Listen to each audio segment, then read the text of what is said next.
I really can't even piece together just how long the game was, overtime. I mean, that took every second of that overtime. I mean, offensively, we had 3 possessions. Defense got 2 stops. Challenge these guys, man. Leave it all on the field, and we'll take care of you next week in this final game. And they did just that. The defense, I want to start with the defense. I mean, 2 stops in overtime. It was unbelievable, kind of given the momentum change that maybe got us there in overtime. For them to rise up and get those 2 stops and allow the offense the shot to go win it, big time stuff. And then, just offensively, these guys just keep moving. And I know how many punts we have, the one in overtime maybe. And so again, we had some 4th downs that fell short, that hurt us where there's no points there.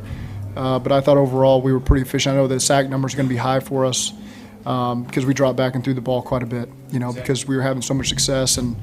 And there's a myriad of things there that were the reason why, and they're a good rush front. But we felt like we needed to keep putting the ball in the air to keep attacking them. Can you talk through the math at the end of regulation? Yeah. How that kept changing? Yeah. Well, the injury changed everything because we were going to be able to, I believe, kick the walk-off field goal with about 10 seconds left, and no one's fault. I mean, so we were telling Chase to slide at the 1 because we figured they were going to let us score there. Which he did. He did a great job. Unfortunately, got his ankle, and so then they charged us with the timeout. So then that changes everything. And so now you're in a 2nd and goal on the 1, and you can down it and make sure they use their timeout, and then try to score a touchdown from there on 3rd down, and maybe kick it on 4th. But it's just, you saw our low red zone against them. I mean, it's tough all day. They're going to play goal line against every personnel you got. Nothing was easy for us. Especially the runs down there because they got you so overmatched with their personnel. And so we just ran the quarterback sneak and told Joe to score. And if you score, great. If you don't, then they'll have to use their timeout. We'll try something else. But, and then just put it on the defense there to get the stop. And unfortunately, they scored on the 4th and 1, but then the defense rose up in overtime and got it back for us. After Cade missed the game winner overtime, did that change the plan if you got the ball back? It doesn't matter. We scored, so I don't have to answer that. Zach, after Cade missed, I mean, Denver could clinch with a tie and probably was planning to run the clock out. Yeah. How important was it to get the 3 and out? And get That was really hard for me to process because people were asking me that question, what Denver needed to do, and it's we're just trying to win the game. And so, they ran it a couple times there and then threw it on 3rd down, and so saved us some, not that the time was going to be critical. I thought we were going to have plenty of time to go down there and do what we needed to do. So it's an interesting situation, that there's a lot going through your mind. You're having to process it. You're having to make really quick decisions. It was a tough game. There's going to be a lot we're going to review over the next several years, I'm sure, from this game. That'll teach us a lot about how to handle some of these situations. But I thought our communication was really good. Just some really challenging situations we were in. How do you characterize the big team?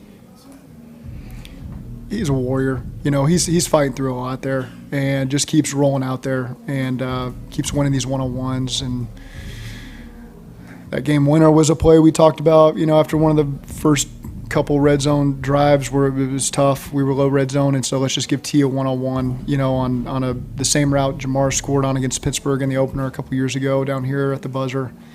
And so he's just, it's just so hard. They want to take away one of our guys. The other one's going to go win. And then you look at Dre and Mike. I mean, Dre had, 100 and something, and Gesicki had 10 catches, I think. And so we had a lot of matchup problems, and our guys stepped up today in a big way. Coming into the game, was there any jeopardy that team might not play given the knee threat? I know we didn't ask you about it on Thursday. No, he maintained, what is today, Saturday? Tuesday, the first meeting we had, he brought his phone to the meeting, and he texted me. I was in the back of the room. I'm playing. So, it's early in the week, so I just kind of let those guys get their space early in the week to get right. But he was sending me a pretty clear message that he saw personnel up on the screen and said, no, I'm playing this game. He initially wasn't in the personnel you had out there. Well, we always have to plan. You never know. I mean, when a guy doesn't finish the game, it's early in the week. Trust me when I say we do this all the time. So that's nothing big, but that was his way of telling me early on, you're going to have me. For a guy like him to have a night like tonight, have the injuries throughout the year, have the fumble in the fourth, what does it say about his resiliency he's had all year? He's been resilient every step of the way, fighting through stuff. When he's on the field, he is a warrior, and I mean, looks so good in warm-ups, man. Just when you watch our guys run routes, it's I know everybody sees it, and it gives you a lot of confidence when you walk on the field to start calling plays for some of the guys we got. Can you take us through the second to last play, the 31-yarder that set up the game-winning touchdown? The 1-to-T on the sidelines, yeah. I mean, there's just so many situations you learn from over the course of the season. We've been in this situation a lot. Baltimore a couple times. And so those are moments.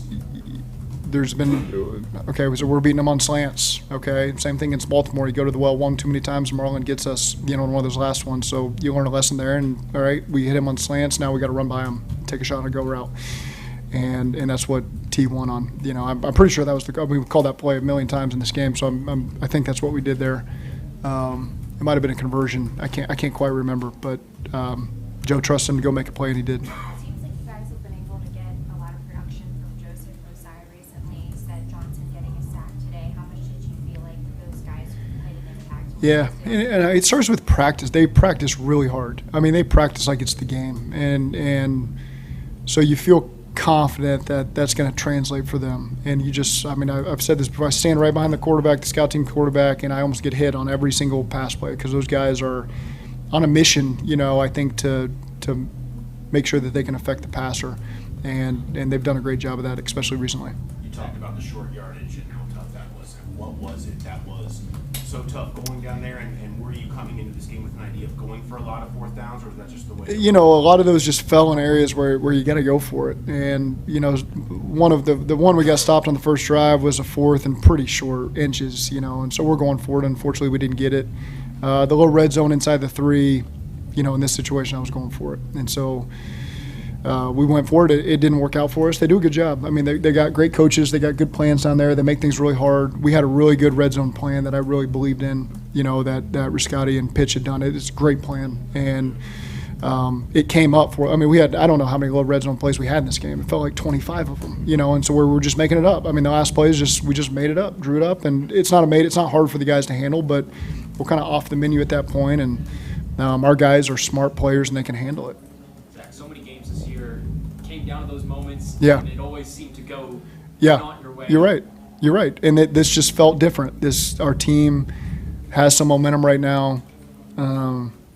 We're certainly we've learned from other games this season, and guys just stepped up and made these plays tonight. And you're right. There was moments where you probably could have said to yourself, "Here we go again." It's a similar issue that just happened, but our guys, the other unit, picked up whatever unit had maybe fallen a little bit, and we were able to go win the game. And special teams played a big part. I know we missed a kick, but special teams played a really big part in this game. Credit to Darren and that whole unit. That was a big matchup for us going in this game.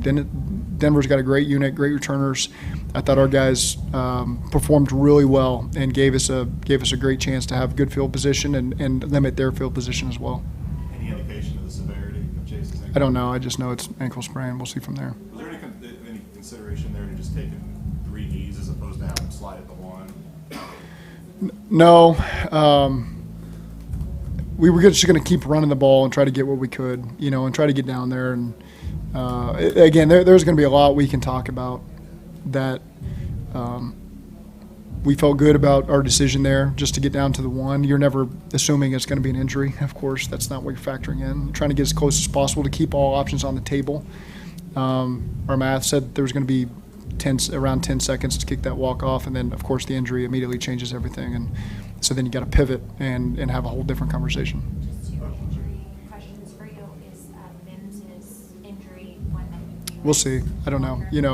I don't know. It's the same hand he went into the game with, so we'll have to see as the week goes. Is it one of those things that, Is there a possibility that Evan McPherson would be able to come back? We'll see. We'll keep taking it week to week and see where that ends up. was it one of those things where maybe you try to see if he can give it a go? Yeah, it's hard to know because you don't have a lot of contact during the week, and so we do our best. At this point in the year, we're pretty limited with what we're doing in practice. It was a 6-day week, so we lost a day of practice really, and so there's not a lot of opportunity to really test it like you're going to test it in a game, going against their guys, and so again, he just got to the point where he couldn't go. For a few weeks ago, y'all were 4-8. Y'all were pretty realistic about the odds. Why have y'all been able to kind of stay alive?